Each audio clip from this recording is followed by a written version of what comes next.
All right, guys. UFC 304 is over, done, gone.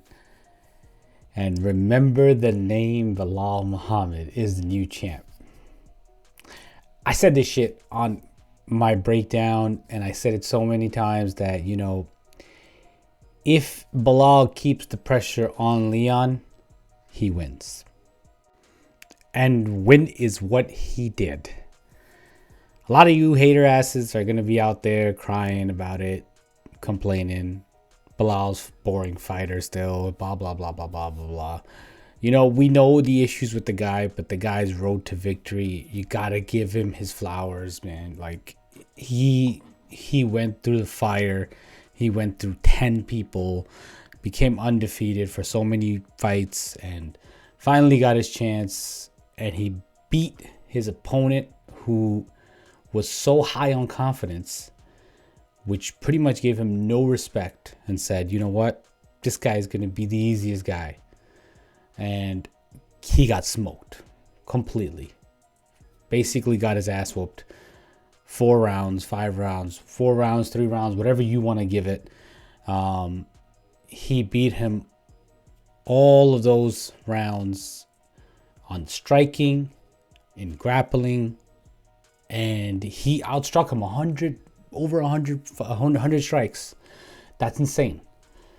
And the thing is, the reason why Leon really just didn't make it, or I think it wasn't even just that, the sleep, and we can all say all those things, whatever it might be, and before I say this, this goes really back to Khabib being the guy who put together this plan, devised this whole plan and how to beat him. So at least according to Bilal, that's what it is. Him creating this whole plan, I think he could notice that if you stay in front of Leon can't be the sniper that he is. The thing is, Leon is a sniper, right? We know this. He's a sniper. He can, if he lands the right strike, he puts you up. He can piece you up, and he's well-rounded. The thing about it is that when the pressure was on him, when Bilal was just in his face, first off, he did not expect that, right? That was just number one. He did not even expect him coming that forward, just keeping the pressure going. Number two, he realized that he can't have the same accuracy that close up.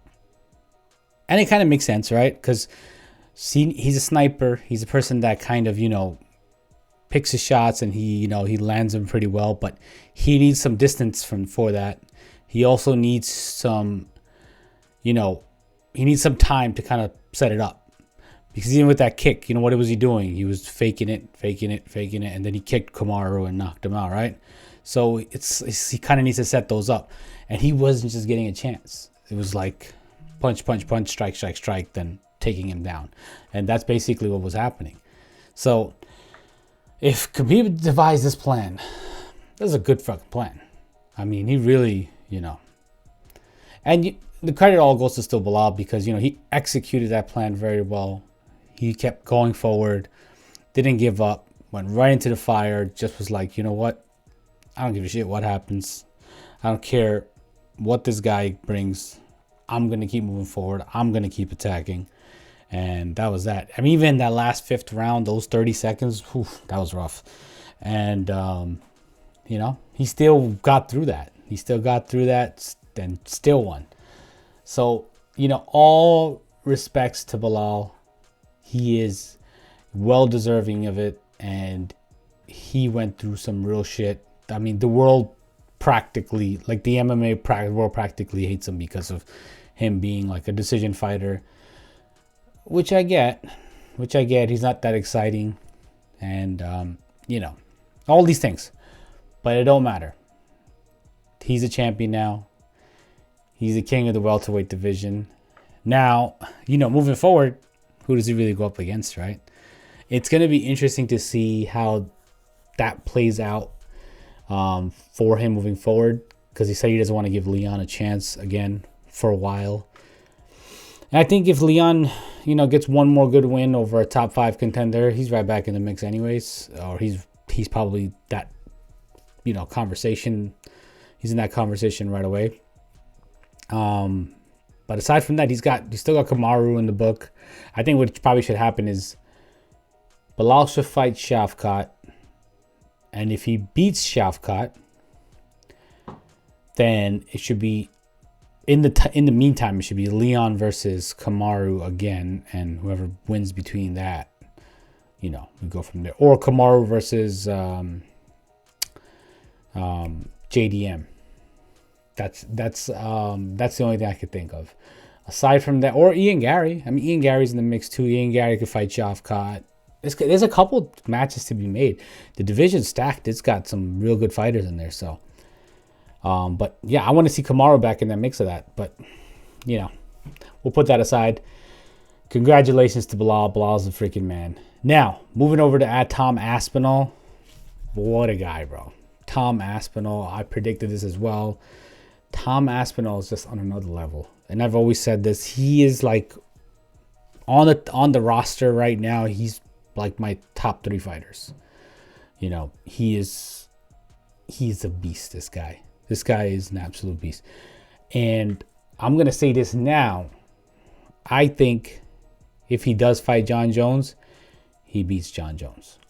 I don't think John Jones beats him, because John Jones is not also the same John Jones we know from a decade ago.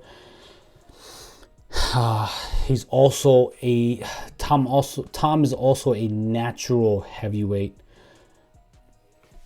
Jones had to get to that weight, right? So it took a little bit of time for him to get there, a couple of years. He's also 37, 38, something like that. Tom Aspinall is like 30. So the gap is difference is there, and Tom Aspinall's fast. Ciryl Gane's pretty fast. He's pretty light on his feet, but Tom Aspinall is fast. Like the fastest heavyweight I've ever seen, aside from Brock Lesnar. Brock Lesnar's kind of, he was all roided up anyways, but aside from Brock Lesnar, Tom Aspinall is the fastest heavyweight, hands down. And I don't see nobody beating him. Nobody. If he gets his chance to beat Jones, or fights Jones or Stipe, whoever he gets, whoever that comes out to be the opponent that he gets, I don't think anybody beats him.